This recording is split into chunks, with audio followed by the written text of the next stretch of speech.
High বন্ধুরা, আমার ছাদ বাগানে সবাইকে স্বাগত। আমি একটা কুলো আর একটা কাঁচি নিয়ে আসলাম আমার ছাদ বাগানে সবজি চয়ন করতে কালকে দুপুরে পদের জন্য। আপনারা সঙ্গে থাকুন, কি কি সবজি আছে আমি তুলবো আর আপনাদের দেখাবো। সঙ্গে থাকুন আপনারা।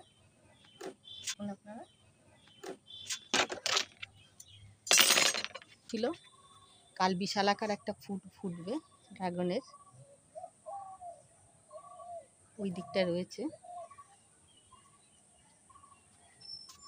এই দেখুন, এই বেগুনগুলো আমি এখন তুলবো। অনেকগুলোই বেগুন আছে গাছে, ওই যে দেখা যাচ্ছে ভিতরে ভিতরে আছে, ওগুলো তুলবো আমি। আর তুলবো উচ্ছে প্রথম পারে। এ বাবা, পেকে গেছে তো, বিশাল উচ্ছেটা পেকে গেছে। দেখুন এখানে অনেক উচ্ছে হয়েছে। এই দেখুন, ওই দেখুন, ওই দেখুন, এই উচ্ছেগুলো তুলবো। এখানেও আছে, এই যে প্রচুর উচ্ছে হচ্ছে, আমাকে কিনতে হচ্ছে না। প্রথম পাতে সবজি, আমি এগুলো তুলবো এখন, আপনারা সঙ্গে থাকুন। এই দেখুন বেগুনটু উকি মারছে, বেগুনগুলো তুলে নেব। আর এখানে একটা বিশাল আকার ডাঁটা হয়েছে, কাটোয়ার ডাঁটা। এইটা তুলে আমি কাল প্রথম না দ্বিতীয় পাতের সবজি, প্রথম পাতে উচ্ছে হবে।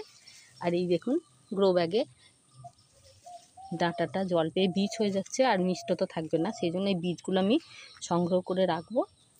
এই দেখুন বীজ, ছোট্ট ছোট্ট কালো কালো বীজ, এগুলো সংগ্রহ করব। এবং এই ডাঁটাটা আমার চচ্চড়ি এবার দ্বিতীয় পাতের তরকারি হবে। আপনারা সঙ্গে থাকুন, আমি তুলি, কতগুলো সবজি জয়েন করতে পারি আপনাদের দেখাবো। বিশাল আকার ডাঁটাটি মাটির সঙ্গে একবার আটকে গিয়েছে, তুলতে আর পারছি না।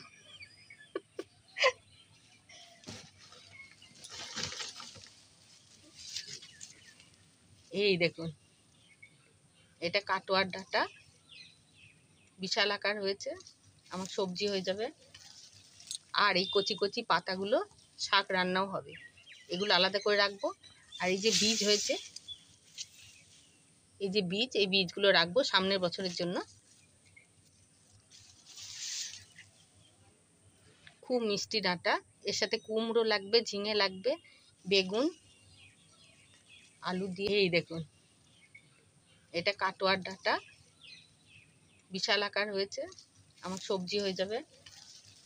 আর এই কচি কচি পাতাগুলো শাক রান্নাও হবে, এগুলো আলাদা করে রাখবো। আর এই যে বীজ হয়েছে, এই যে বীজ, এই বীজগুলো রাখবো সামনের বছরের জন্য। খুব মিষ্টি ডাঁটা, এর সাথে কুমড়ো লাগবে, ঝিঙে লাগবে, বেগুন, আলু দিয়ে চচ্চড়ি করলে খুব সুস্বাদু। তাহলে দেখাই আমি কি কি সবজি চয়ন করলাম আমার ছাদ বাগান থেকে। আমি আমার ছাদ বাগান থেকে এই বিশাল আকার কাটোয়ার ডাঁটা, বন্ধুরা ছাদ থেকে আমি আজ একটা বিশাল আকার কাটোয়ার ডাঁটা, একটা ডাসা পেয়ারা গোপালের জন্য, গোপাল সেবায় লাগবে, এই উচ্ছেগুলো আর এই বেগুনগুলো সংগ্রহ করলাম। আর এই বাঁদরে খাওয়া বেগুনটাও রয়েছে, ওটা ওকে দিয়ে দেবো, ছুঁড়ে খেয়ে নেবে। এগুলো সংগ্রহ করলাম। আর ঝিঙেটা তুললাম না, কিছুদিন থাক গাছে, আর একটু বড় হবে, এখনো ডগে ফুল রয়েছে, পরের দিন এটা তুলব। আর একটু বড় হলে আমি তুলে নিতাম, কিন্তু থাক। আর কাল এই বিশাল আকার ড্রাগন ফুলটা ফুটবে ছাদ বাগানে, সকালে আমি ছবি তুলবো, পাঠাবো আপনাদের। আর এটা কিছুদিনের মধ্যে পাকবে। আরও প্রচুর ফুল আসছে, এই যে কুঁড়ি হয়েছে। একটা ড্রাগন গাছে আমি অনেক ফল পেলাম, আর খুব মিষ্টি সুস্বাদু। ধন্যবাদ আমার ভিডিওটি দেখার জন্য আর আমার সঙ্গে থাকার জন্য। যদি আমার ভিডিওটি ভালো লাগে তাহলে লাইক, কমেন্ট, শেয়ার এবং আমার চ্যানেলটিকে সাবস্ক্রাইব করে দেবেন। ধন্যবাদ।